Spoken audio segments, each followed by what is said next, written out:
buenas tardes, amigos. Este es el programa Diálogos de Montoner. Bueno, ya como lo venimos señalando, terminó el cómputo de la OMP y Keiko Fujimori es la presidenta que los peruanos han elegido en las elecciones nacionales del 2026. Falta la proclamación, es un trámite formal, pero Keiko Fujimori es la presidenta. Y en el acto, como se dice, los temas que deberá enfrentar el gobierno, el nuevo gobierno, los desafíos, los retos, están sobre la mesa. Uno de ellos tiene que ver cómo reconstruir la política, lo vamos a llamar así, cómo reconstruir la institucionalidad. El Perú, en la última década, ha entrado a un proceso acelerado de anarquía política e institucional. Si ustedes recuerdan, amigos, antes de estas elecciones, los temas centrales de la política pasaban por vacancia, disolución del Congreso, vacancia, mochasueldos. Luego pasamos, cuando ya no habían presidentes que vacar, a las censuras de los presidentes del Congreso, pasó con Kerry. Y bueno, la política se convirtió en ese escenario. Después de la elección de Keiko, hemos empezado a hablar de otras cosas, coaliciones en las cámaras, nuevo gabinete, alianzas. Claro, no surge una nueva oposición, pero los retos del gobierno en estos aspectos son fundamentales junto a los temas económicos, sociales y políticos. El Perú llega al nuevo gobierno sumergido en un proceso de anarquía institucional que tiene que superarse. La mejor expresión de esa anarquía es que hubo 8 jefes de Estado en un periodo en que solo debió haber 2. Para conversar sobre estos temas, el día de hoy hemos convocado al señor Víctor García Toma. Él fue exministro de Justicia, expresidente del Tribunal Constitucional, un constitucionalista de larga trayectoria, observador, analista de los fenómenos políticos, y él ha tenido la gentileza de conversar con nosotros esta tarde. Buenas tardes, señor García Toma, gracias por el diálogo. Víctor, un gusto en saludarlo y muchas gracias por la invitación. No, gracias a usted. Tremendo desafío lo de Keiko Fujimori, ¿no? Tiene que armar un gabinete de gente con mucha experiencia, pero a la vez tiene que organizar una gran coalición en las cámaras. Son 2 cámaras en esta ocasión. En efecto, tiene que establecer políticas de coordinación y cooperación interinstitucional con el poder legislativo. Eso va a requerir de actores internos y también el presidente del Consejo de Ministros de alguna manera tiene que coadyuvar para que esa relación se consolide. Pero por otro lado, Víctor, en la idea de buscar la reinstitucionalización del país, yo creo que habría que replantear, por ejemplo, instituciones como el Acuerdo Nacional, habría que darle un nuevo vuelo, porque es un instrumento, un medio de acercamiento a los consorcios empresariales, los consorcios laborales, los partidos políticos, las comunidades religiosas, entre otras, y allí se puede articular una relación con, digamos, la parte más orgánica de la sociedad civil. Habría que darle también mayor vuelo al Consejo de Estado, de alguna manera institucionalizarlo. Eso le permitiría a la señora Fujimori, por ejemplo, dentro de lo que ella pretende, o entiendo que va a pretender, que es la lucha en contra de la inseguridad ciudadana. La ola criminal. Claro, articular con el Ministerio Público, con el Poder Judicial, con el Tribunal Constitucional, es decir, Con el Congreso. con el Congreso, es decir, necesitamos crear, reestructurar orgánicamente el Estado, hay que fortalecer los partidos políticos y necesitamos, digamos, 3 reformas de fondo que seguramente la hará en la segunda parte del gobierno, que son la reforma electoral, para que no nos vuelvan a sorprender procesos como los que hemos tenido, la reforma de del sistema de gobierno descentralizados y la más importante, la reforma del sistema judicial, que obviamente va a demorar varios periodos, pero que hay que comenzar desde ahora, ¿no? Ahora, Pero en el corto plazo, el gabinete, digamos, tiene que ser un gabinete de guerra, de emergencia, pero por otro lado, tiene que formar coaliciones mayoritarias en las cámaras. ¿Eso es posible en este contexto considerando la polaridad que ha habido? ¿Cuán difícil, cuán complejo puede representar un objetivo de este tipo, cree usted? Claro, hay noticias alentadoras como Ricardo Belmo señalando que su alianza con Sánchez fue electoral y que está dispuesta a conversar con el fujimorismo.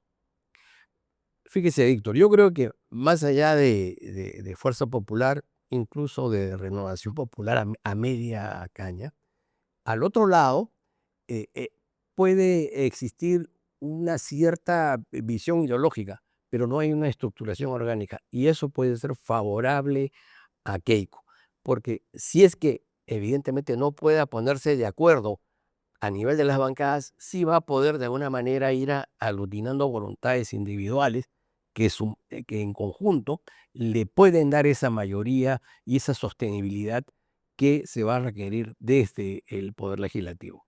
En ese sentido, el hecho de que obras, por ejemplo, por poner solo un ejemplo, que no tenga una ideología, no tenga una doctrina, no tenga un programa, no es una estructura orgánica, si bien es un problema, también es una virtud para un gobierno que si es capaz de poder aglutinar voluntades independientes detrás de un proyecto gubernamental, eso va a ser bueno para el país. De acuerdo. Ahora, pero hay que conseguir al menos la conducción del Senado Del Senado. y una conducción de la Cámara de Diputados que no sea adversa. Yo creo que está más cerca la del Senado porque sumando Renovación Popular con Fuerza Popular está muy cerca. En la de diputados el asunto es más complicado y ahí creo que habría la habilidad de pedirle a las otras bancadas que por lo menos el primer año le den la oportunidad al gobierno de poder De poder conducir. Y ya existe una experiencia de las bancadas multipartidarias, ¿no? No es que una lista se impone, sino que hay esta capacidad de negociar entre ángeles y demonios que ha demostrado. como se ha hecho en los últimos años.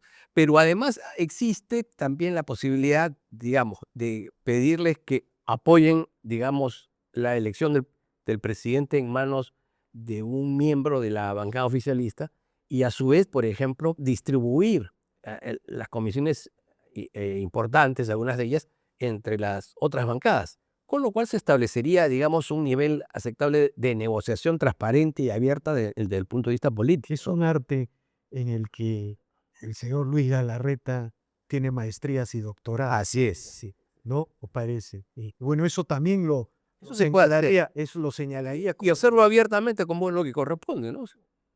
sí, pues, y por eso seguramente su nombre empieza a Sonar. sonar como el primer ministro, ¿no? Veremos a ver qué sucede, pero digamos, el primer reto que tiene Keiko es efectivamente crear un gabinete de ancha base, con ciertos límites. En segundo lugar, con gente política, con alguna experiencia técnica. Y luego tiene, digamos, la política de corto plazo, que es combatir de manera inmediata la inseguridad y del otro lado promover de manera inmediata un acercamiento personal por ahora con, digamos, el sur del país. Y para eso yo creo que la receta ya está dada. Alberto Fujimori dio maestría al acercarse a estas pequeñas comunidades imponiendo la voluntad del gobierno de preocuparse por la obra chica, la obra pequeña. Esa experiencia que fue muy buena, que le generó muchas lealtades al fujimorismo, puede repetirse. Alberto Fujimori hizo una alianza entre pobres y ricos, Así es. reguló la economía para que el capital nacional y extranjero hiciera negocios, le cobró impuestos y subió a la puna y a la selva, cruzó la selva para hacer obra. Claro. Y la gente se recuerda del camino que le hicieron, la posta, que eso es lo que finalmente, digamos, Pero ahí, por ejemplo, tiene un reto, cómo trabajar con los gobiernos regionales y los municipios, que es donde se ha dilapidado los recursos y la riqueza nacional. eso es verdad. Digamos, yo creo que podría crear una secretaría que esté dirigida, digamos, directamente a través de un intermediario, y que establezca una relación directa con los gobiernos descentralizados, ¿no? Digamos, a efectos que en el mediano plazo, ya con otra estructura orgánica, esa secretaría desaparezca, pero en un primer momento creo que tiene que haber una relación directa entre el presidente y los gobernadores, y con una buena parte de los alcaldes provinciales, ¿no? Ahora, antes de continuar con estos temas, me gustaría preguntar, el combate a la ola criminal. Ya empezó el debate sobre ese tema. El Congreso acaba de aprobar que regresamos al artículo 173 de la Constitución. Los delitos de función deben ser juzgados por los tribunales militares y policiales. Y se ha organizado un debate, particularmente la izquierda progresista ha hecho sonar sus tambores de guerra, pero esa reforma, que desde mi punto de vista no veo inconstitucionalidad por ningún lado, es clave para recuperar la relación entre las instituciones y las fuerzas de seguridad en el combate al lado de la criminal. Pero hay un fenómeno que yo creo que es el principal problema, es el de los jueces. Si no tenemos jueces que tengan claro qué es lo constitucional y qué es lo inconstitucional, que entiendan que toda persona uniformada que esté en un acto de función comete un delito común, ya estamos muertos. Entonces, gran parte de este problema tiene que ver con esa visión de los jueces, que son jueces ideologizados. O sea, así como hay esta discusión, digamos, en el sector de la izquierda sobre la validez o no validez de la ley, en el ámbito de aplicación de la... Porque efectivamente lo que usted dice es sentido común, un delito de función salta el primer golpe. Es un policía que asalta un banco no puede cometer un delito de función. Claro, y sin embargo hay policías que están presos o han estado presos. Eso es no es falta de sentido común, eso es ideologización. Es decir, que los jueces han sido adoctrinados en estas últimas 2 décadas y han tomado partido por una forma de entender la justicia. Y la pregunta es, ¿cómo puede haber un gobierno? Han querido convertir al Perú en otra Argentina, en otra Chile. Eso es lo que ha pasado. Ese es el mensaje que se ha generado en el país, que nosotros hemos vivido dictaduras como las chilenas y como las argentinas. En el Perú efectivamente hemos tenido una dictadura, pero no ha sido pues del nivel ni de las características del cono sur. La estrategia contrasubversiva de las Fuerzas Armadas ha sido una de las más democráticas en la historia universal, Por eso. con mayor participación campesina. Y hay cosas que no se pueden explicar. Se produce esta gesta de del Chavit de Guantar, que es un ejemplo para el mundo, Para las escuelas de comando de todo el mundo. y aquí nos dedicamos a combatirlos, ¿no? Judicialmente. Eso es esquizofrénico. Bueno, en ese contexto se entiende esta reforma electoral, esta reforma legal que ha hecho el Congreso, ¿no? Y que, digamos, es Pero a lo que voy es a que la ley es importante, pero más importante es observar o vigilar que la conducta de los jueces se ciña estrictamente a lo que es la justicia y no a la politización de la justicia, ¿no? porque finalmente si hay una contienda de competencia, en este caso, lo resuelve si el fuero civil dice, esto no es delito de función, ¿no? Si no es delito común, a pesar de que es un delito de función. Un delito de función está al primer. Es muy claro, Es muy claro, no hay mucha cosa. así, no hay que inventar nada. No hay que inventar nada. Bueno, pero si el fuero común dice, esto no es delito de función, es delito común, es la Corte Suprema la que decide. Pero, por ejemplo, hay algunas cosas desagradables que se han suscitado. Se han nombrado un número importante, y eso está bien, ya tenemos jueces titulares, no tenemos jueces provisionales o suplentes, en donde pues el problema de la falta de independencia queda clara, ¿no? Estás aquí mientras porque yo te he puesto, y en tanto me sirvas te quedas, y si no te vas. Ahora son jueces titulares. Y cuando la ley dispone que por el número que tenían estaban en capacidad de elegir a su presidente, intervienen 2 miembros de la comisión ejecutiva y te dicen, no, el que está aquí de juez como presidente se queda hasta a finales de año, ¿no? Felizmente eso se ha arreglado por los propios jueces que se han declarado, no de manera inteligente, pero se han declarado una situación de rebeldía, y el juez reelecto por la Corte Suprema a un paso atrás porque sabe que lo que su conducta queda desmerecida en relación a colegas, ¿no? Si bien es cierto, es una reforma de más, que corresponde más al mediano y largo plazo, ¿cómo se hace esta reforma judicial para convocar a la mayoría de los sectores del Perú, a la mayoría de la sociedad, y evitar esta fábula que suele proponer la izquierda de que se está haciendo reformas, cambiando jueces para generar impunidad? ¿Cómo se hace esta reforma Lo judicial? primero que hay que entender que no es una reforma que solo consiste en poner unos jueces y sacar otros jueces. Eso no arregla nada. En segundo lugar, que ya hemos visto que han fracasado los dos modelos, la reforma que se ha intentado hacer desde adentro y la reforma que se ha intentado de hacer desde afuera. Entonces, esto implica que el conjunto de actores es múltiple. Interviene el Ejecutivo, interviene el Legislativo, interviene el Judicial, ¿no es cierto? Interviene la sociedad civil, hay que establecer pues una secretaría colegiada, ¿no es cierto?, con un proyecto de mediano y largo plazo, con el compromiso a través del acuerdo nacional de los partidos de sostener este proyecto, irlo dotando de mayor y mejor infraestructura, de mejor presupuesto, pero de inmediato combatir la descarga procesal, combatir la corrupción y combatir la incompetencia y la falta de idoneidad, ¿cierto?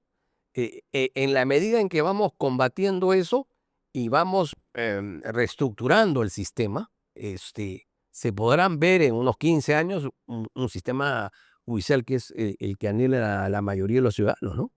Ahora, usted ha hablado también de la reforma electoral, de la reforma de los partidos, ¿no? Este,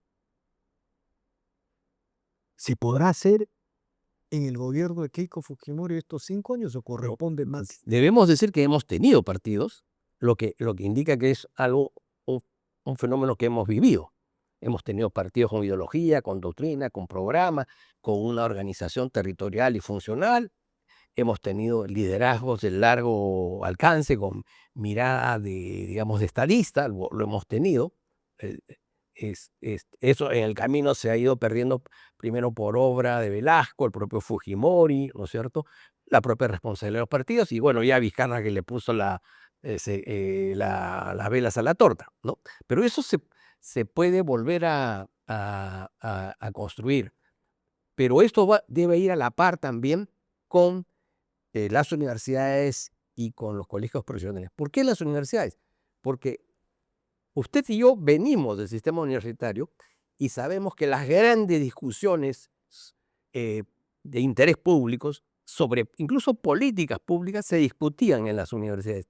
Y de allí emergían los liderazgos políticos que luego se insertaban en las organizaciones políticas. Entonces, la universidad era una usina de discusión de ideas, de propuestas y también, digamos, de alguna manera de promoción de liderazgos universitarios que luego se convertían en liderazgos políticos. La universidad hoy son lugares en donde de alguna formación técnica te entregan tu diploma, tu cartón, pero le has dado la espalda a la sociedad peruana, ¿no? Entonces, esa universidad, con todos los candados, porque también hemos conocido los excesos, digamos, del proselitismo político universitario, debe de alguna manera retornar. Y en el caso de los colegios profesionales tienen que recuperar también su rol, digamos que desde la perspectiva profesional planteen los problemas y las propuestas desde sus respectivas temáticas. Y de allí surgían también esos liderazgos que alimentaban a la clase política. Pero en términos de reforma electoral, quizás la gran reforma sea desregular a los partidos, porque están demasiado burocratizados. El Estado quiere ser el gran árbitro de los partidos cuando el gran árbitro de los partidos son los electores, ¿no es cierto? Totalmente de Hay que acuerdo. invertir esa lógica que lo ha impuesto el progresismo. La lógica que existía en los 80 es la mejor ley de partidos es la que no existe. O sea, no caigamos, digamos, en ese extremo, pero necesitamos una ley, digamos, genérica que le permita a los partidos, digamos, tener libertad para poder organizarse como estiman pertinentes y no estar llenando, pues, fichas, cuadros estadísticos. Ahora, pero la reforma que sí necesitamos es, si hay una institución que ha demostrado que ha fracasado es la OMPE. ¿Por qué? No lo digo por lo de ahora. Portillo, el primero, destituido. Tuesta, destituido. Castillo, destituido. Corbeto va a ser destituido, ¿no es cierto? De ese grupo solo se salva Magdalena Chu. Todos los jefes de la OMPE han terminado, digamos, siendo expulsados o arrojados del Estado. Eso significa algo. ¿Qué hacemos ahí? ¿Eliminamos la OMP y volvemos al viejo sistema? Yo, digamos, bajo otras características, pero creo que esta duplicidad OMPE-jurado. Claro, porque antes todo era conducido por Por el el jurado. Jurado Nacional de Elecciones con un gran brazo administrativo. Quizás la opción a nivel de jurado es poner, digamos, por lo menos como discusión, que no necesariamente tenga que ser el presidente, un miembro de la Corte Suprema, porque a veces para este tipo de cargos se requiere una cierta habilidad, ciertas competencias que no necesariamente pues, un supremo tiene, ¿no? Ahora, quiero pedirle un comentario. Nuestro Estado de Derecho se parece a un viejo edificio que tiene las puertas rotas, las ventanas rotas, todo está, las paredes desportilladas, pero finalmente es un edificio que está de pie, que mantiene sus columnas, ¿no? O sea, ya no hay mayor prueba para un Estado de Derecho, para una democracia que la que ha pasado la peruana. Y finalmente hemos hecho una 8ª elección nacional sin interrupción. Exactamente. Es todo un acontecimiento. Y se ha preservado durante este periodo la libertad de expresión, el sistema de, digamos, la protección de los derechos humanos ha mejorado, no es la óptima, pero hoy funciona el habeas corpus, hoy funciona el amparo, ya no hay detenciones arbitrarias y si los hay remedios para ella, ¿no es cierto? Hay un nivel, un déficit de los derechos sociales, pero existe. Entonces, sí tenemos kioscos políticos, clubes electorales, pero los tenemos, ¿no es cierto? La gente tiene la potestad de, digamos, de organizarse. Y si se dieran las condiciones, podríamos constituir esas organizaciones políticas que antes tuvimos y que mañana o pasado podemos volver a tener. De alguna manera hay una convicción generalizada que tenemos que respetar la Constitución. Y es lo que usted acaba de decir. Tenemos 30 años de respeto a la Constitución y de respeto a todas las quejas, todos los reclamos. Claro, son 8 elecciones bajo post-Fujimori. Sí. 8, sí, pues son 8 elecciones o 7. A ver, Toledo, García, Humala, PPK, Castillo, 6 elecciones. 6 elecciones sin interrupción. Claro, ha habido golpes de Estado, ha habido cierres del Congreso. Pero, digamos, incluso estos actos de vacancia han sido dentro del marco de la Constitución. Se ha utilizado la cláusula de la vacancia por incapacidad moral que implica que dentro del marco de la Constitución se ha logrado encontrar o solucionar un problema que había que resolver y se ha resuelto dentro de la Constitución. Podemos concluir este interesante diálogo que nuestro sistema institucional, nuestro marco constitucional ha sido sometido a todas las pruebas habidas y por haber y sigue en pie. Eso es una gran noticia. Mientras si uno quiere ver el vaso medio vacío, yo digo que el vaso está medio lleno. Tenemos un largo camino para completar ese vaso, pero vamos. Bueno, y ahora con la elección de Keiko, si este gobierno dura 5 años, es un gobierno relativamente exitoso o exitoso, bueno, pues Y, digamos, tenemos un modelo económico que es equidistante del modelo de economía libre de mercado, que es equidistante digamos, de la economía centralizada y que ha logrado, digamos, mejorar el nivel de vida de los peruanos, ¿no es cierto? Y que ha abierto, bueno, se ha detenido, pero se puede volver a recuperar el camino de la inversión, ¿no? Que a su vez trae trabajo y el trabajo trae, digamos, empleo, etcétera, todo. Eso está muy bien. de acuerdo, señor García Toma, muy agradecido. No, gracias. Interesante reflexión sobre cómo enfrentar estas tendencias desorganizadoras de la política y la institucionalidad. Tenemos que seguir conversando sobre estos temas y le agradezco nuevamente. Por favor. ¿No? Bien, Bien amigos, esta ha sido una nueva edición de Diálogos de Montonero. No olvide de suscribirse al canal, dejar su comentario. Así avanzamos y continuamos. Muchas gracias.